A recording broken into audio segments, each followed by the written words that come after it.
Yo, what's going down, Green Screen Entertainment fans? Your homie Jay Green, right here with a bit of a review slash conversation. My thoughts on horror, suspense, and thriller type reviews, just because I love these types of films and I always watch a gang of them around this time. So sit back, relax. Let's talk about the movie Wolfman. It's written, directed by Leigh Whannell. Where I was first introduced to Leigh Whannell was way back in 2004 when he was co-starring with Carrie Ellis in Saw. He also had a hand in writing that movie along with James Wan, who of course directed it and went on to do other huge things. So, back to the movie at hand. Leigh Whannell wrote and directed the movie Wolfman based on H.G. Wells' writings, and Leigh Whannell also directed and co-wrote Invisible Man, and that movie is fire, and it's unfortunate that it came out right as the pandemic was jumping off. I feel like that's why maybe a lot of people either missed it or it just doesn't get talked enough about, at least in my personal opinion. So seeing Leigh Whannell come up from Saw to some Insidious films to Invisible Man and then now Wolfman, I'm like, all right, I'm on board with this guy. So back when Universal was talking about, yo, we're gonna bring out this whole MonsterVerse, they kind of shot themselves in the foot by speaking a little bit too soon, right? When the movies weren't as well received. But that being said, as Wolfman is a Universal release, so was Invisible Man. So I'm thinking, what do we got coming up next from Leigh Whannell in regards to the MonsterVerse? Because it seems like he might be trying to tackle him down the line, right? Now, in regards to Wolfman, I thought that this movie was cool. Now, the reason why I say cool is because of the fact is I love how this movie took like pretty much the entire film for the Wolfman transformation to take place. I love how there was a lot of suspenseful moments when there was action jumping off. The action was pretty intense and felt pretty fun and pretty legitimate as far as how it was filmed, how it was shot. I thought that Leigh Whannell's creative choices in showcasing this full-length transformation of this guy into a werewolf was pretty dope. This might be a lightweight spoiler just because it might ruin the surprise and the epiphany of what's jumping off in the scene. So I'll tell you lightweight spoilers, but again, this movie came out quite a while ago. There's a scene where there's the werewolf outside chasing this dude and his family. They're barricaded in this old house that he used to live in with his dad, who was clearly paranoid about werewolves in the woods. We're gonna get to that in a minute, okay? But they're in this house, kind of barricaded, trying to protect themselves from the werewolf that is outside trying to get to them. And as he's walking around the house, you know, trying to kind of feel it out, all of a sudden you hear these loud type sounds. And me, I'm thinking, okay, it's some creepy elements outside. They're trying to get in, right? He's going upstairs. He's listening. I'm like, oh, damn, I'm kind of getting creeped out. What's about to jump off, right? And this guy has already been kind of scratched and scraped, but you can't really tell if he was scratched and scraped straight up from the werewolf that he encountered, or if it was a combination of the werewolf trying to scratch at him and glass, you know, scraped his arm, right? So you could tell he's kind of going through something. We're assuming, all right, this guy's probably about to turn. As he's going up the stairs and he's trying to find out what's that sound, he opens up a door. There's this huge like tarantula on the wall, but as it's stepping, each step is like, and as you're watching, you're like, oh snap, this motherfucker's getting some super hearing because it's turning into a goddamn werewolf. And it was little things like that throughout the movie where it's not straight like, boom, this happens, you know he's turning into a werewolf. It's like little sensory situations that are being improved or enhanced, and the movie's kind of showing us how he's responding to it. And I thought that was a really dope creative choice. There was also some things where as his wife and his daughter are talking to him and he's turning into the werewolf, so clearly he's gonna eventually turn on them, you dig? He's not in his right mind. He doesn't really understand what they're saying. The way that they're kind of communicating to him sounds like Charlie Brown's teacher and mom. You feel what I'm saying? That type shit, right? And same thing, when he's talking to them, they clearly can't hear him and they don't understand what he's trying to say, but he's trying to do everything in his power to not harm them. and let them know, hey, look, you got to watch out for me because some shit is really jumping off. So what they do to kind of showcase both perspectives is like the camera will kind of move and pan around each person, and we'll eventually see what does his vision look like. And it looks almost like you're in like Spider-Man Into the Spider-Verse in a sense, right? Kind of highlighted colors, purples and greens, things like that. I'm like, yo, that's fly. I've never seen that before. So Leigh Whannell is really bringing his creative swag to this story, and I thought that was fly as hell. Dope shit, right? Here's where the movie lost me, and when I'm like, man, I'm like 60-40 on this movie, is because the reasons and the things that bring them all the way out to this house and the choices that this guy's making in the first damn place are ridiculous, okay? Number one, as I said before, his dad was clearly paranoid about werewolves in the woods, but he's taking his son out there to go hunt.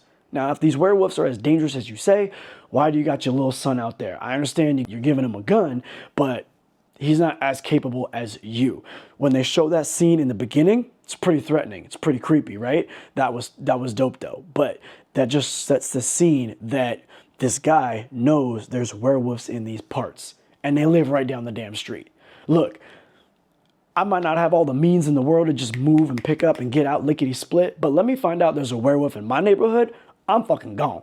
Not even a question. And then at one point in time, his son hears him on the phone talking to one of the neighbors or something like that, saying, hey, you want to protect your son, whatever, whatever. And then he just kind of turns around and looks like shocked that his son caught him having this type of a conversation. And then cuts to 30 years later, this dude lives in San Francisco.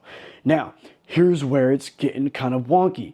He lives in San Francisco, grown-ass man. He's got a daughter. He's got his lady, all that sort of stuff. He gets this notice that his dad died, and he gets the keys to the spot way out in the woods where the werewolves are at, okay? And then he takes his family out there. Now, number one, if you didn't talk to your dad anymore because he believed there was werewolves in the woods, maybe you saw those werewolves, maybe you knew everybody out in the woods was crazy, I don't know what it is. Why are you bringing your whole family out there to be subjected to this zany craziness that potentially could be ensuing? That didn't really make the most sense.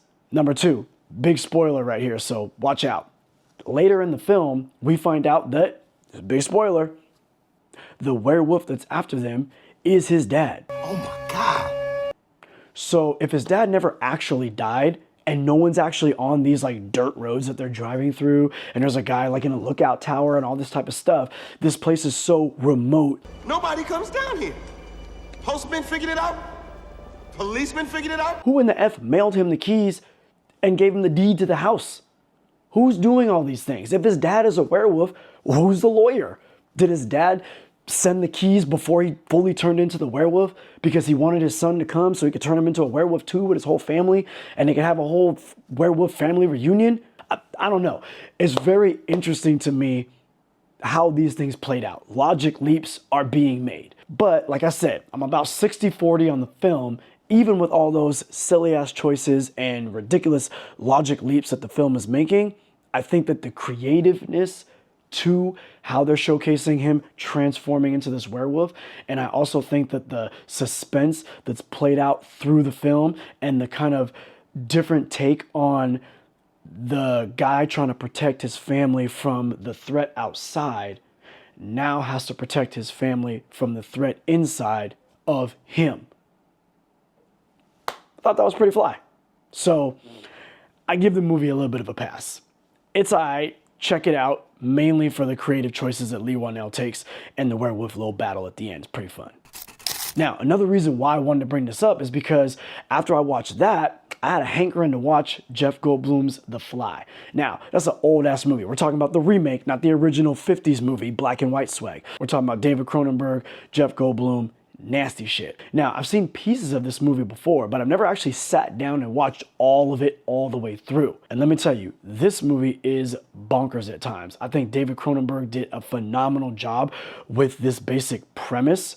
It came out way back in the day, and the idea of Jeff Goldblum's scientific type character coming up with these teleportation pods is not unrealistic to the world that David Cronenberg is kind of presenting to us. You're like, okay, this guy's been working on this for some time. He's a very renowned scientist type individual. So cool, I'm on board with that. I also enjoy how he's very particular with coding certain things into these teleportation devices so they can actually do what he wants them to do, which is teleportate live tissue. And then when the fly goes into the pod and it ends up splicing with him, I like how the movie actually gives us an understanding as to why that would happen, not just like pff, lickety split, he and the fly are like melded together, right? Because while I am not a computer guy, I do understand that when it comes to coding and things of that nature, you have to give the computer specific details in order for it to do the job that you want it to do. So if his character never thought, oh shit, what if some lint gets up in here? What if I'm wearing a piece of clothing I shouldn't be wearing? What if I have a piercing? Like something like that that could potentially jack up the transfer of 1 to 1, and he forgot about it. Shit, it's all on him, right? So I thought that was pretty cool that they showcased that. But what was really dope, and the reason that you're really gonna go check this movie out,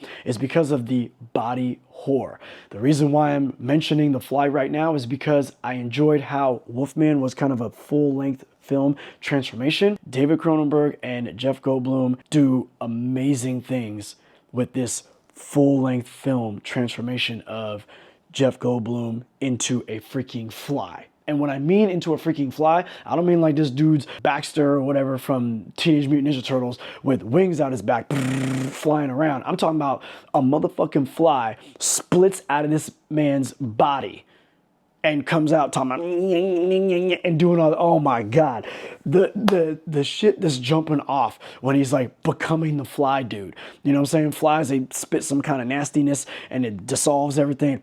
Then they suck it back up. That's how they eat. He's doing that shit in this movie. This guy tries to go stop him from taking old girl. You know what I'm saying? And he goes blah, blah, blah, all on his arms and his hands melting. And that's the fun of these like old school movies is the makeup effects, right? The animatronics, the things like that, that they might look slightly dated and slightly cheesy now, but for whatever reason, even though they do, they're still amazingly better than any level of CGI that you've seen. It's just one of those things. It's a different vibe, it's a different texture, it's a different feeling. I loved it. It was great. Another reason why I'm bringing up The Fly, right, is because Mike Flanagan is about to be doing a Clayface movie. You dig? For DC. So one thing that I love that DC is doing is they're allowing people to kind of do Elseworld stories. So you're going to have your main through line with Superman, Batman, and Justice League and all that jazz. But we're also going to get some one-offs over here and there. I'm hoping we get some Swamp Thing swag. But I love Clayface, and Mike Flanagan's going to do that. And if you're not sure of the name of Mike Flanagan, you should be, because he's very well known for the recent movie Life of Chuck, The Haunting of Hill House, Midnight Mass, Stephen King's Dr. Sleep, The Fall of the House of Usher, just to list a few. This guy is really great at deep storytelling, drama, setting the tone, the scene, the environment, right? And them creepy ass elements. And if you know anything about the Clayface character, then you know that Mike Flanagan would be great for a property like that. Now, the reason, again, why I'm mentioning it is because from Wolfman's full body transformation into a werewolf from way back in the day, Jeff Goldblum turning into a fly and what that looked like with makeup and prosthetics and all that type of stuff. And then think about The Substance that came out recently with Demi Moore and the makeup effects on her and how nasty that looked. Yo, you put those styles of filmmaking, those styles of makeup effects and horror elements in the hands of someone like a Mike Flanagan, I think we're getting into old school era of horror film.